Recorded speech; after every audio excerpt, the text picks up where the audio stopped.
Celebro que se haya incorporado el tema de cultura en esa de educación, y celebro también, me congratulo por hablar después de Juan Carlos Romero Hicks, un amigo muy querido, un gran conocedor de este campo, porque me permitirá comentar el tema de la cultura desde tres perspectivas. Inicio por hablar del proyecto que José Vasconcelos echó a andar en 1921, basado en tres ejes para formar al nuevo mexicano surgido de la revolución, como lo ha escrito muy bien Javier García Diego. Los tres ejes eran: el primero, todo lo relativo a la instrucción; lo segundo, los libros; el tercero, 2015, con la creación de la Secretaría de Cultura, para todo propósito práctico, concluyó el proyecto vasconcelista. Era lógico. El país había construido a lo largo del siglo XX un proyecto cultural admirable y ejemplar: la independencia, la revolución y el México postrevolucionario. Pero lo que sorprende, lo que asombra, es que se crea la Secretaría, pero primero no se presenta un nuevo, mucho menos del calado del vasconcelista. Segundo, disminuye el presupuesto. Tercero, se interrumpen los avances en la dimensión digital. Cuarto, no se construye infraestructura. Dejemos de lado, por ejemplo, que se diluyen los planes de una cineteca para cada estado, o que se cerró la escuela de guionismo, por ejemplo, en Morelia. Hablemos ahora de presupuesto. En el 2012, el presupuesto ejercido por el sector cultural fue de 15.600.000 pesos aproximadamente. Para el 2013, el presupuesto era alrededor de 18.000, pero no tocaré ese tema. Lo curioso es que 6 años después, ya con la Secretaría, el presupuesto era de 11.800 millones de pesos. La reducción nominal fue de aproximadamente 4.000 millones de pesos, es decir, un 25%. Ahora bien, si consideramos la inflación acumulada en ese periodo, que fue el 18 del sector, en valores constantes, fue de 8.700 millones, cerrando números.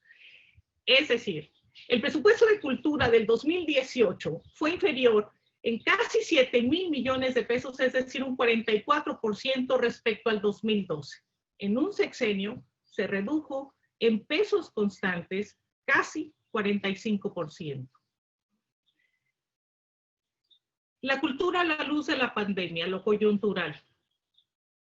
Si algo dejó claro este presente continuo en el que hemos estado viviendo los últimos 3 meses, fue la certeza de que la cultura hizo mejores nuestros días de encierro. El lento transcurrir del tiempo ha sido menos opresivo gracias a la lectura, a la música, a las películas o a los programas de concierto y de ballet que hemos visto. Más aún, el sonido de un saxofón o los cantos desde los balcones, España e Italia brindaron momentos absolutamente memorables, fueron un paliativo para la soledad y el aislamiento. Nos hizo recordar el papel fundamental del canto y la poesía, de la música y el baile, de la cultura para toda la humanidad.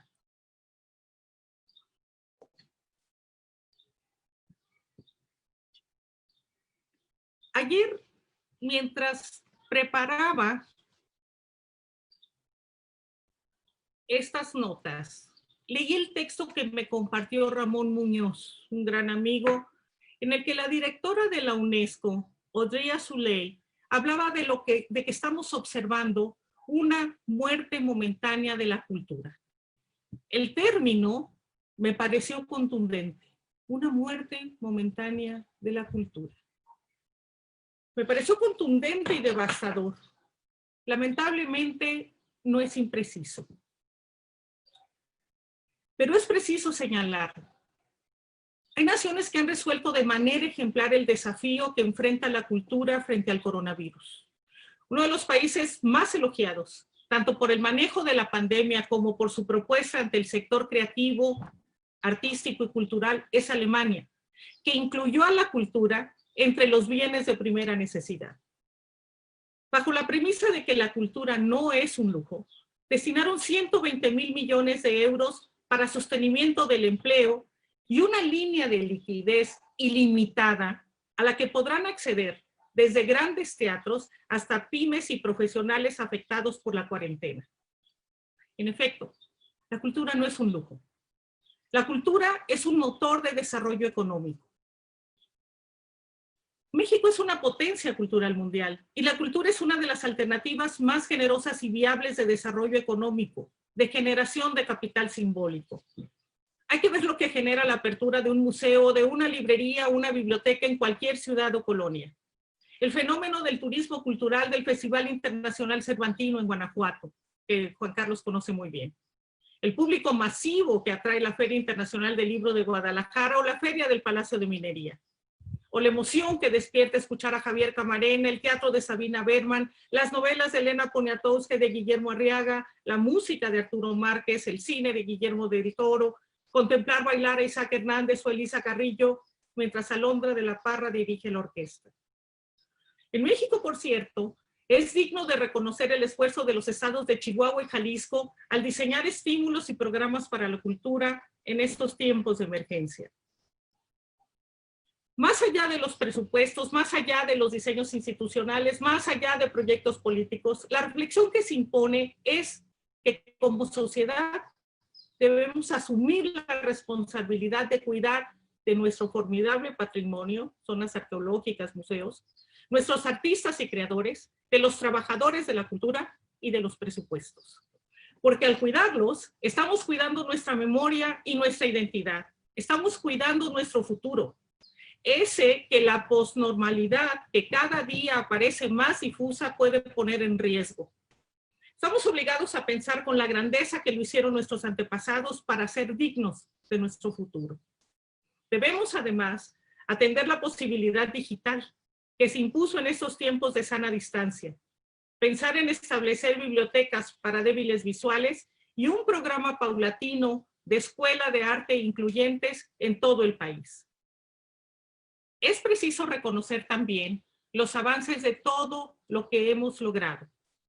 Se impone sumar y coordinar los esfuerzos de los estímulos fiscales ya existentes en una plataforma de discusión y diálogo con la participación de las cámaras de diputados y senadores para fortalecerlos, con la participación, para fortalecer esos estímulos fiscales, con la participación de la comunidad cultural y de la sociedad con voluntad de participar. Es absolutamente indispensable utilizar el sistema de información cultural para afinar las vocaciones culturales de los estados. Analizar los indicadores del INEGI que dejan en claro que la inversión en cultura es una inversión productiva, es un motor de desarrollo económico. ¿Y por qué no? Es también, como lo ha dicho Carlos Villaseñor, la propuesta de que hay infinitas posibilidades de ser feliz. La emoción que no se mide, pero que importa. Señores alcaldes que nos están escuchando, señores legisladores, inviertan en cultura. Es la mejor inversión que pueden hacer por los ciudadanos que con su voto los llevaron al puesto que ahora ocupan. Para hacerlo, van a encontrar en la comunidad cultural admirables emprendedores, micros, pequeños y medianos empresarios asombrosamente capaces. Trabajadores profesionales, responsables, con grandes aptitudes. Un público deseoso de ver danza, teatro, cine, ballet. No estoy hablando de la élite, estoy hablando del espíritu de México. No estoy implorando los apoyos, estoy reflexionando sobre la conveniencia económica de una inversión productiva. Estamos además frente a una de las mejores generaciones de creadores y artistas de la historia de México. Escritores, arquitectos, artistas plásticos, cineastas, bailarines, dramaturgos. Somos sus privilegiados contemporáneos, los que gozamos con su arte, pero también los responsables de ellos. Junto con la salud, seguridad y un programa amplio de inclusión y para las mujeres, la educación y la cultura deben de ser fundamentales en todo programa de gobierno. La posnormalidad, indescifrable hasta ahora, nos obliga a pensar en la cultura como la gran alternativa para volver a llenar de alegría y felicidad a nuestra sociedad, para recuperar el diálogo y el encuentro público, incluso el tejido institucional. Y debemos pensar la cultura, insisto, desde una óptica espiritual, pero también desde una perspectiva económica. No me imagino el mundo sin los libros indispensables para descifrarlo.